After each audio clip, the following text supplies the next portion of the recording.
Tu veux quitter le salariat et lancer ton business, mais tu sens que ta manière de penser te freine. C'est normal, c'est le plus gros déblocage. Ce n'est pas un problème de compétence, mais c'est un problème de mindset. Et dans cette vidéo, je vais essayer de te partager mon expérience et de t'apporter mes compétences pour que tu puisses passer d'un mindset de salarié à un mindset d'entrepreneur. Salut à toi, bienvenue sur la chaîne MR Mindset, où je te partage mon mindset pour que tu puisses devenir entrepreneur, changer ta vie et obtenir un maximum de résultats. Vous êtes très nombreux à vous abonner en ce moment.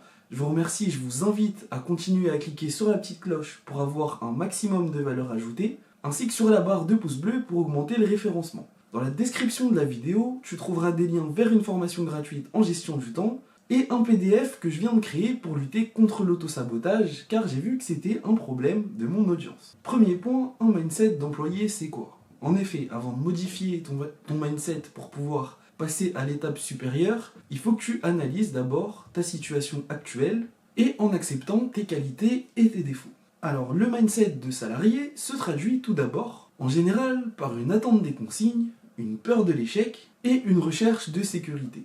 Et bien, tous ces points-là, c'est l'inverse de ce qu'est un entrepreneur. En fait, si tu deviens entrepreneur, tu vas devoir prendre des risques qui sont bien sûr limités. Donc tu prendras plus de risques pour obtenir plus de gains potentiels, c'est-à-dire plus d'argent et un meilleur salaire. Donc en fait, finalement, tu quittes la sécurité du CDI. Ensuite, il y a l'attente de consignes. Eh bien, entreprendre, c'est résoudre des problèmes. Donc si tu es actuellement dans un mindset où tu attends qu'on te dise quoi faire, etc., eh bien ce n'est pas bon du tout.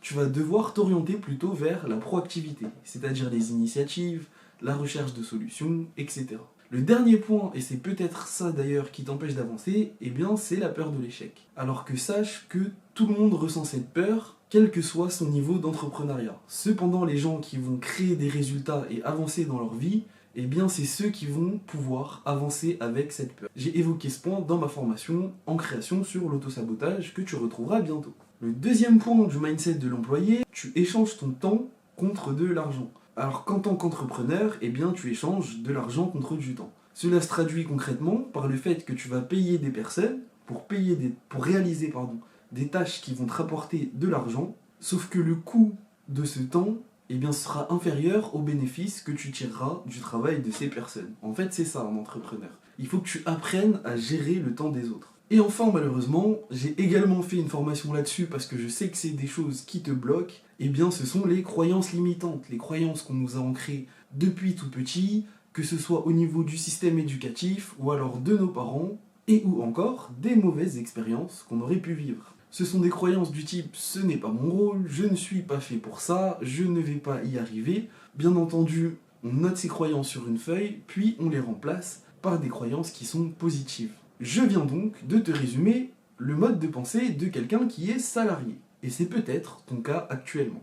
Il faut que tu comprennes que ce mode de pensée te maintient dans la dépendance de ta situation actuelle. Et que si tu veux changer et devenir un entrepreneur, eh bien le premier travail avant de passer à l'action, c'est de faire une analyse profonde de tes croyances. Car sinon, tu vas rester bloqué dans une zone non de confort, mais plutôt inconfortable. On en arrive donc au deuxième point de cette vidéo, où tu te doutes bien, je vais te présenter eh bien, le mindset de l'entrepreneur qui est totalement l'inverse de celui du salarié. Un entrepreneur prend des initiatives, il apprend en marchant, il tombe, se relève et continue d'avancer.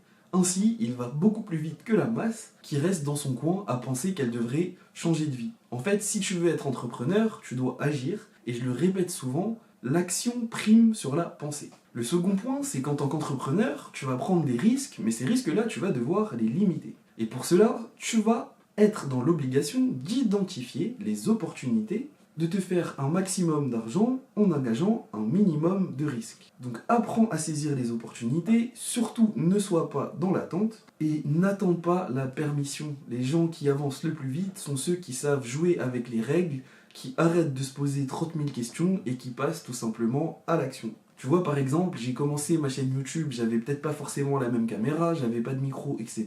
Pourtant, j'ai commencé mes vidéos et ça m'a poussé finalement à aller plus loin.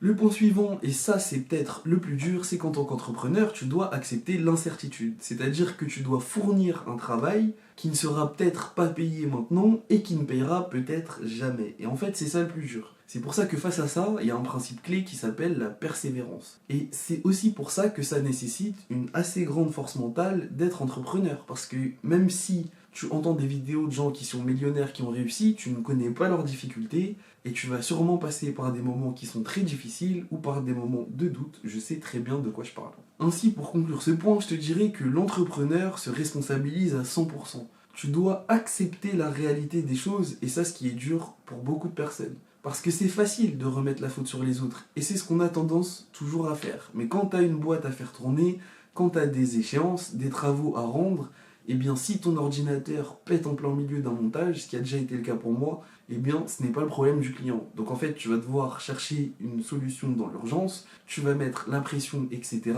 Mais si tu dis à ton client ouais c'est pas moi, c'est la faute de mon ordinateur, je te rends ton montage dans un mois, et bien en fait le mec ne va plus jamais revenir. Donc il faut que tu prennes bien en compte que c'est à toi de créer ton propre chemin dans cette position. En fait, un entrepreneur ne cherche pas à éviter les problèmes, il y répond plus vite que les autres contre monétisation. Et plus tu vas répondre vite aux problèmes des gens, et bien plus tu vas gagner de l'argent, tout simplement. On passe donc au troisième point de cette vidéo. Concrètement, comment passer de l'un à l'autre. Là, on va plus rentrer dans un aspect pratique. Dans un premier temps, tu vas devoir changer ton rapport à l'échec. L'échec n'est pas une fin, c'est un feedback. Ainsi, je t'invite à noter sur une feuille tes plus gros échecs, puis à côté, les plus grandes leçons et toutes les leçons que tu as tirées de ces échecs. Le deuxième point, ça va être d'apprendre à décider seul. En effet, en tant qu'entrepreneur, tu dois prendre des décisions qui parfois vont t'impacter toi-même, mais aussi tes clients et les gens avec qui tu collabores, c'est-à-dire l'ensemble des stakeholders. L'entrepreneur avance sans validation extérieure. Bien sûr, je t'invite pas à foncer tête baissée, demande du conseil, le but ici, ça reste quand même de minimiser les risques.